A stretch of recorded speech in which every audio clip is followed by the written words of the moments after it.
మోకాల నొప్పులకు ఎటువంటి సర్జరీ లేకుండా ఎపియాన్ పెయిన్ క్లినిక్ అందిస్తున్న అత్యాధునిక చికిత్స.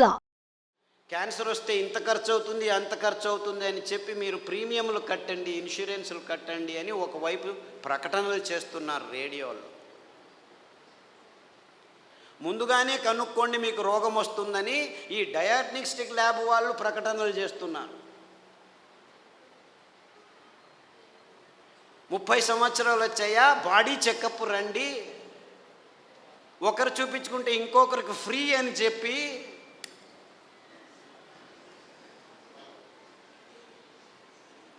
అంటే మీ భయాన్ని అమ్ముకునే ఈ భయంకరమైన సమాజాన్ని మనం నిర్మిస్తున్నామని మనకి ఎవ్వరికీ తలకుపోవట్లేదు. దేవుడిచ్చింది అద్భుతమైన వైవిధ్యమయ పదార్థాలన్నింటినీ. దీనికి కారణం వాళ్ళు కాదు, నేను వాళ్ళని తిట్టడమే లేదు, అంతా మనం చేసుకున్న బుద్ధిమాంద్య పనులే. వాళ్ళు ఇస్తున్న కాఫీలు, వాళ్ళు ఇస్తున్న టీలు, వాళ్ళు ఇస్తున్న పాలు, వాళ్ళు ఇస్తున్న చక్కెర, వాళ్ళు ఇస్తున్న గోధుమ, వాళ్ళు ఇస్తున్న వరి బియ్యం, వాళ్ళు ఇస్తున్న సండే యా మండే కావో అండే అని చెప్పి తెందుల్కర్ వచ్చి జాహీరాతు. పెప్సీ తాగండి అని అమీర్ ఖాను, కోక్ తాకండి అని షారుఖాన్. తప్పు, ఆపోజిట్. అమీర్ ఖాన్ కోకు, ఈడు పెప్సీ. నేను పైనుంచి వస్తాను సల్మాన్ ఖాన్ థమ్సప్ అని వస్తే వాళ్ళు 100 mlలో 45 గ్రాములు చక్కెర అమ్ముతున్నారని ఎవరికీ అర్థం కావట్లేదు.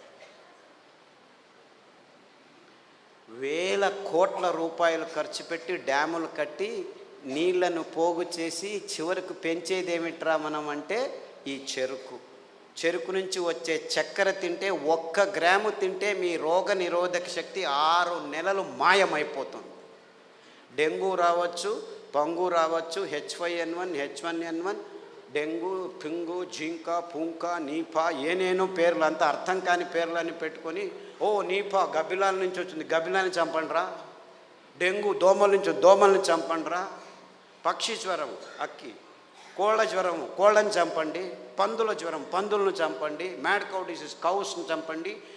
మిలియన్స్ ఆఫ్ అనిమల్స్ మారణ హోమం చేస్తూ వస్తున్నాము గడిచిన 15 సంవత్సరాల్లో.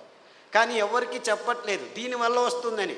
Match the following. 2వ తరగతి పిల్లాడికి చెప్తే చాలు, మ్యాచ్ చేస్తాడు. కోళ్ళ జ్వరం కోళ్ళ నుంచి వస్తుంది, పందుల జ్వరం పందుల నుంచి వస్తుంది, మ్యాడ్ కౌ డిసీజ్ కౌస్ నుంచి. అయినా అదే మాంసము తినండి, ప్రోటీన్లు కావాలి మీకు.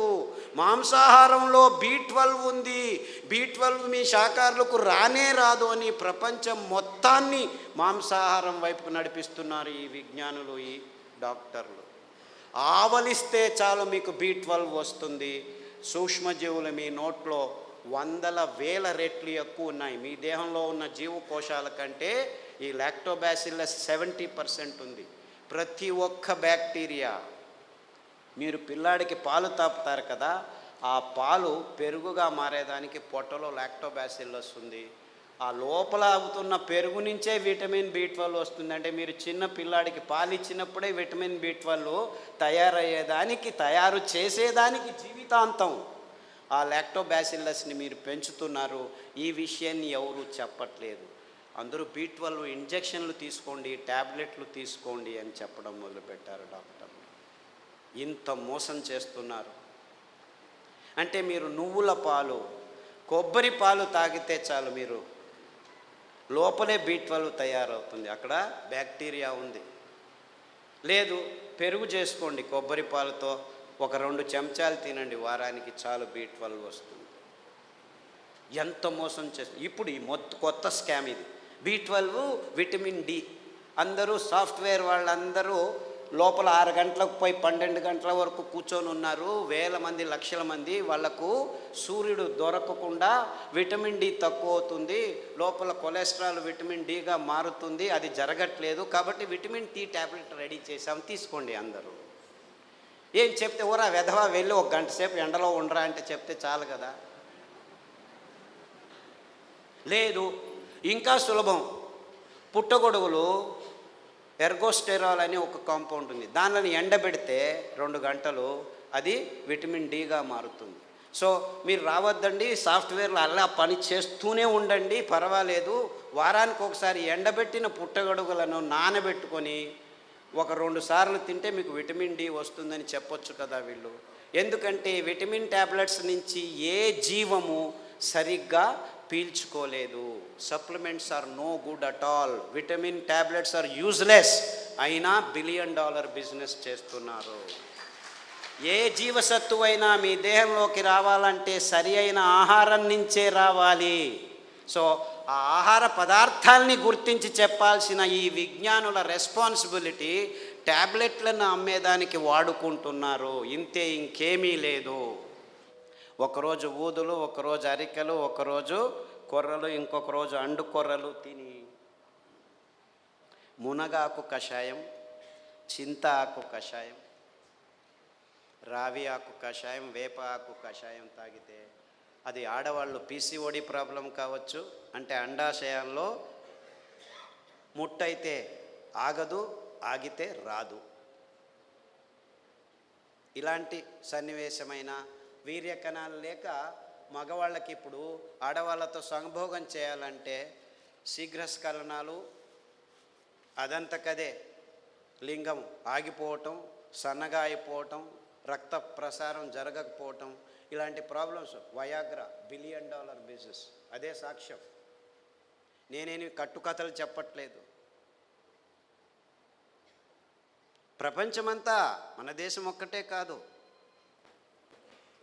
అంటే మనిషికి రోగాలు ఎక్కువ అవుతున్నాయి, రోగాల వయోపరిమితి తక్కువ అవుతుంది ఒకవైపు అయితే, మనిషి తత్వాన్నే మార్చేస్తున్నాయి ఈ ఆహార పదార్థాలని ఏ ఒక్కరూ గమనించట్లేదు, చెప్పట్లేదు. ఆడపిల్లలు 14 ఏళ్లకు ముట్టవలసిన వాళ్ళు 6 ఏళ్లకు ముట్టవడం ఏంటి? 100కి 1 అయితే పర్వాలేదు, 100కి 90 మంది అవుతున్నారు. ఆడవాళ్ళ మూతి మీద మీసాలు ఉండనేకూడదు, 100కి 90 మందికి మీసాలు వస్తున్నాయి. ముట్టు సహజ ప్రక్రియ, అంత ఇబ్బందులు ఏమి ఉండకూడదు, 100కి 100 మందికి నొప్పులు వస్తున్నాయి. డాక్టర్ దగ్గరికి వెళ్తే పెయిన్ కిల్లర్స్ ఇస్తారు, అందులో వేసుకున్న వాళ్ళకి 16 మందికి కిడ్నీ ప్రాబ్లం వస్తున్నాయి. 100కి నెల పెయిన్ కిల్లర్స్ వేసుకుంటే 2-3 సంవత్సరాల్లో కిడ్నీ ప్రాబ్లమ్స్ వస్తాయి. యూరిక్ యాసిడ్ ఎక్కువ అవుతుంది, క్రియాటినిన్ ఎక్కువ అవుతుంది, యూరియా ఎక్కువ అవుతుంది. ఇలాంటి ప్రాబ్లమ్స్ నో ప్రాబ్లం, డయాలిసిస్ చేస్తాం రండి అంటారు, మిషన్లు రెడీ పెట్టుకున్నామంటారు. అంటే ఇంత వైజ్ఞానికమైన విషయాలు మన కళ్ళ ముందు, మన ముక్కు కింద జరుగుతూనే ఉన్నాయి. ఏ ఒక్కరూ లేచి అడగట్లేదు, ప్రశ్నించటం లేదు. ఎందుకంటే సైన్స్, విజ్ఞానం అనే ఈ కబంధ హస్తాల్లో ఇరుక్కుపోయాము. అంతా విజ్ఞానమే. ఎక్కడుంది? ఈ వాణిజ్యీకరణ ఒత్తడంలో చేసి ఎవరు నోరు మెదపకుండా చేసేసారు. So what are we doing here? మళ్ళా గొప్పగా జంబాలు, రేపు మొన్నోడు పోయి మంగళహరంలో సంసారం పొద్దున లేస్తే కక్కస్ సరిగ్గా చేయట్లేదు. ప్రతి ఒక్కరూ కక్కస్ చేయాలంటే ట్యాబ్లెట్ తీసుకోవాలి, లేకపోతే వేడి నీళ్ళు తాగాలి, లేకపోతే ఇక్కడి నుంచి అక్కడికి తిరగాలి, బీడీ తాగాలి, సిగరెట్ తాగాలి, కాఫీ తాగాలి, లేదు ఒక పెగ్గు వేయాలి. వాడు డాక్టరే పెగ్గు వేయమన్నాడు, మగ్గులు వేసుకుంటూ కూర్చున్నారు. అర్థమైందా peg mug? This is the nonsense that human race has been indulging in the last 30-40 years. And we are all claiming ourselves to be civilized, educated, and in scientific age. ఏమిట్రా science? పొద్దున్న లేస్తే కక్కస్ చేయలేవు, రాత్రి వస్తే నిద్రపోలేవు.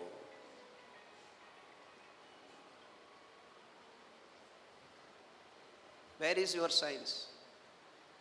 మళ్ళా నిద్ర రావట్లేదు, మనిషి యోగా చేస్తాను, కూర్చొని యోగా అని కూడా.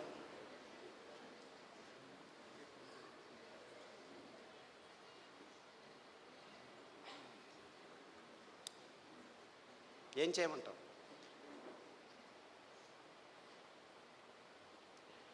యోగా చేసి నిద్ర రావట్లేదు, ట్యాబ్లెట్ వేసుకున్నా నిద్ర రావట్లేదు. రాత్రి నిద్రపోవాలి, పగలు పని చేయాలి. మనం రాత్రిని పగలు చేసి కూర్చున్నాం, ఎలా నిద్ర వస్తుంది?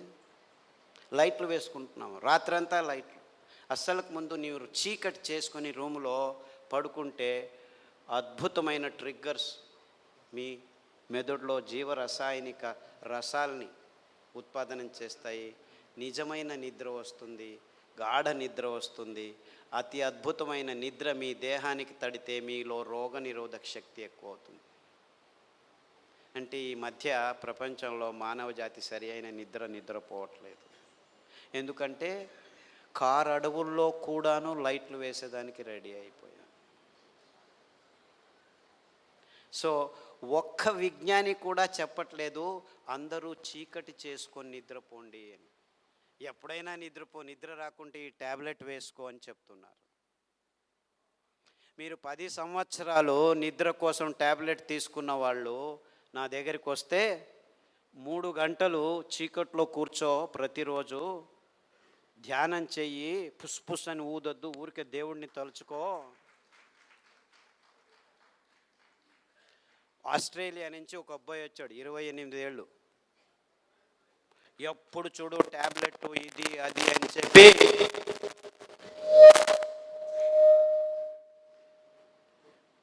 నరాలు వణుకుతూ నిద్ర లేక, నిద్రకు ట్యాబ్లెట్లు తీసుకుంటే నిద్ర రాక, చివరకు భోజనం చేసేదానికి వేళ్ళు వంగక అతి భయంకరమైన స్థితిలో వచ్చాడు.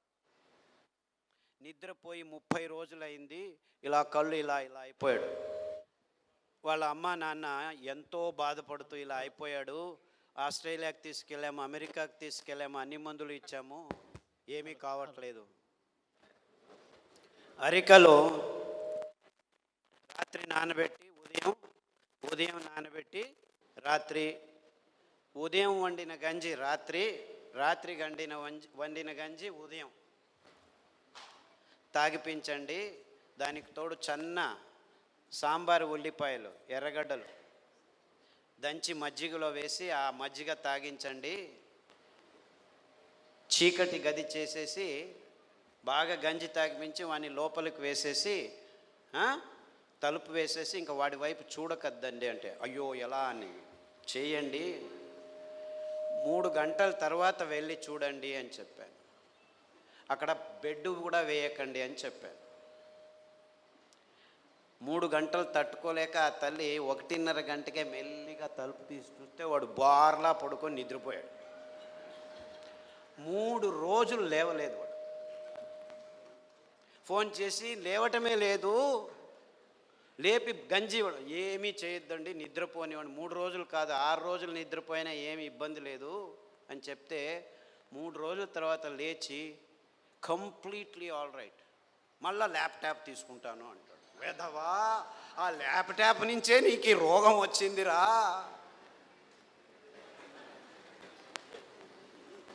దాన్ని చూడొద్దు అని చెప్పి పంపించాను. ఇప్పటికి మళ్ళీ ఆస్ట్రేలియాకి వెళ్ళాడు. ప్రతిదినం రోజు రూమును చీకటి చేసుకొని పడుకుంటున్నాడు. సో ఎవరెవరికి నిద్రపోయేదానికి అది ఒక కారణం కావుంటే ప్రతి 10 నిమిషాలకు లేచి ఉచ్చలు పోసేదానికి రెడీ అయిపోతున్నారు అందరూ. 25 సంవత్సరాల పిల్లలు కూడాను 2 గంటలకు ఒకసారి లేచేది, ఉచ్చలు పోసేది, వచ్చేది. అందుకే అటాచ్డ్ బాత్రూమ్లు ఎక్కువైపోయాయి మనకు. ఎవరైనా ఆలోచించ, బెడ్రూమ్లో ఏముంటాయి ఆ టాయిలెట్లు? నాకు అర్థం కాదు. బెడ్రూమ్లో టాయిలెట్టా? ఎవరైనా ఆలోచిస్తున్నారా? నిద్రపోయే చోట ఏమిటాయా కక్కస్ చేసేది? నాకు అర్థం కాదు. The whole world has not asked this question till today. Attached bathroom ఇల్లు కట్టారా? ఎన్ని అటాచ్డ్ బాత్రూమ్? ప్రతి రూముకు బాత్రూమ్ కట్టారు. అంత కర్మ. అంటే ఒక్కరికి సరిగ్గా ఉచ్చలు పట్టుకునేదానికి శక్తి లేదనమాట. ఉచ్చలు వెంటనే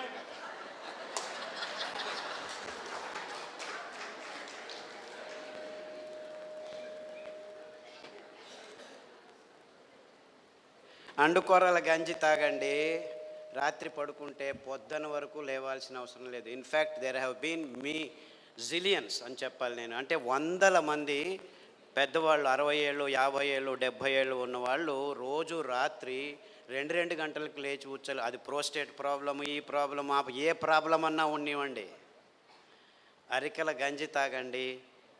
ఈ ఉల్లిపాయల కషాయం, అంటే యాక్చువల్లీ గ్రీన్ ఆనియన్స్ అంటారు. అంటే ఆనియన్ వేస్తే పచ్చగా వస్తాయి. ఆ ఆనియన్, గ్రీన్ ఆనియన్ షాలెట్స్ అంటారు. దాని కషాయం తాగండి, రావి ఆకు కషాయం తాగండి, గరిక ఆకు కషాయం తాగండి, కొబ్బరి నూనె వేరుశనగ నూనె వారం వారం మార్చి తాగితే 6 రోజుల్లో మీరు పూర్తి శాంతంగా సమాధానంగా 10 గంటలకు పడుకుంటే 5 గంటల వరకు లేవాల్సిన అవసరం లేదు. ఎవరైనా సరే, చిన్నపిల్లాడైనా సరే, పెద్దవాళ్ళైనా సరే. అంటే సరిగ్గా నిద్రపోవటం కూడా మానవ జాతికి. 16 మంది ట్యాబ్లెట్ తీసుకుంటున్నారు, కానీ మిగిలిన వాళ్ళంతా ఈ సర్కస్లు ఏదో ఒకటి చేస్తున్నారు. చిన్నపిల్లల వరకు ఈ రోగాలు వచ్చేసాయి. అంటే మనం గట్టిగా సాయంకాలం 1 గంట నడిచిన తర్వాత ఈ పనులు చేస్తే 6 వారాల్లో అందరూ సరిగ్గా నిద్రపోతారు, ఏమీ ఇబ్బంది లేకుండా.